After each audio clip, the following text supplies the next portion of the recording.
আমাকে ৫ নং চণ্ডীপুর ইউনিয়নের একজন চেয়ারম্যান পদপ্রার্থী হিসেবে ঘোষণা করলাম। লক্ষ্মীপুর জেলার রামগঞ্জ উপজেলার চণ্ডীপুর ইউনিয়নে পরিবর্তনের হাওয়া বইছে। জুলাইয়ের ছাত্র জনতার গণ আন্দোলন থেকে উঠে আসা লড়াকু সৈনিক হাসিবুর রহমান রাফি মোল্লা এবার নামতে চান ইউনিয়নবাসী সেবা করার মূল লড়াইয়ে। আসন্ন ইউনিয়ন পরিষদ নির্বাচনে চেয়ারম্যান প্রার্থী হিসেবে তিনি চণ্ডীপুরের সাধারণ মানুষের পাশে থেকে সামাজিক ও সরকারি সকল সেবা ঘরে ঘরে পৌঁছে দেওয়ার অঙ্গীকার ব্যক্ত করেছেন। রাফি মোল্লার বেড়ে ওঠা চণ্ডীপুরের মাটিতেই।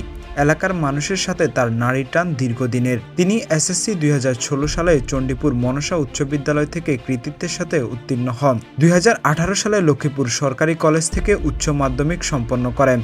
এরপর ঢাকা বিশ্ববিদ্যালয় অধিভুক্ত সরকারি বাংলা কলেজ থেকে ২০২৪ সালে অনার্স এবং ২০২৫ সালে মাস্টার্স ডিগ্রি অর্জন করেন। জুলাইয়ের ঐতিহাসিক ছাত্র আন্দোলনের সামনের সারি থেকে নেতৃত্ব দেওয়া রাফি মোল্লা বিশ্বাস করেন, তরুণ সমাজই পারে একটি বৈষম্যহীন সমাজ গড়তে।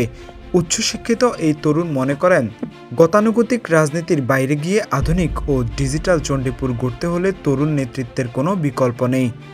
হাসিবুর রহমান রাফি মোল্লার সাথে আমরা দীর্ঘদিন সামাজিক কার্যক্রম করতেছি এবং উনি চণ্ডীপুর নিয়ে যেভাবে ভাবতেছে অন্যরাও এরকমভাবে ভাবতেছে না। উনি চণ্ডীপুরের জন্য প্রচুর পরিমাণে কাজ করতেছে। মাদক বিরোধী এমনি যত কার্যক্রম আছে চণ্ডীপুরের উন্নয়নের জন্য যত কার্যক্রম আছে উনি তা করতেছে। জনাব রাফি মোল্লা উনি সব মাদক বিরোধী, মদ জুয়া সন্ত্রাসী সব কিছু প্রতিরোধ করছেন এবং রাস্তাঘাট ব্রিজ কালভার্ট এবং সবার মাঝে দাঁড়ান।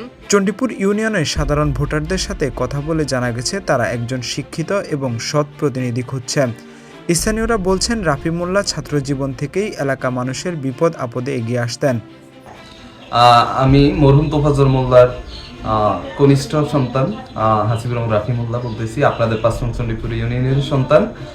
আমি দীর্ঘদিন আপনাদের পাশে ছিলাম বিভিন্ন উন্নয়নমূলক সামাজিক কর্মকাণ্ড নিয়ে। আমি তার ওই ধারাবাহিকতায় আপনাদেরকে অফিসিয়ালি সহযোগিতা করার জন্য বা অফিসিয়ালি আমার যে বাইন্ডিংটা ছিল, ওই বাইন্ডিংটা আসলে আমি দূরীভূত করার জন্য আমাকে ৫ নং চণ্ডীপুর ইউনিয়নের একজন চেয়ারম্যান পদপ্রার্থী হিসেবে ঘোষণা করলাম। আমি আশা করি আপনারা দলমত নির্বিশেষে ৫ নং চণ্ডীপুর তথা রামগঞ্জের উন্নয়নে আমাকে সুযোগ করে দিবেন, আমি যেন আপনাদের পাশে থেকে আপনাদের এবং চণ্ডীপুরের উন্নয়ন করতে পারি।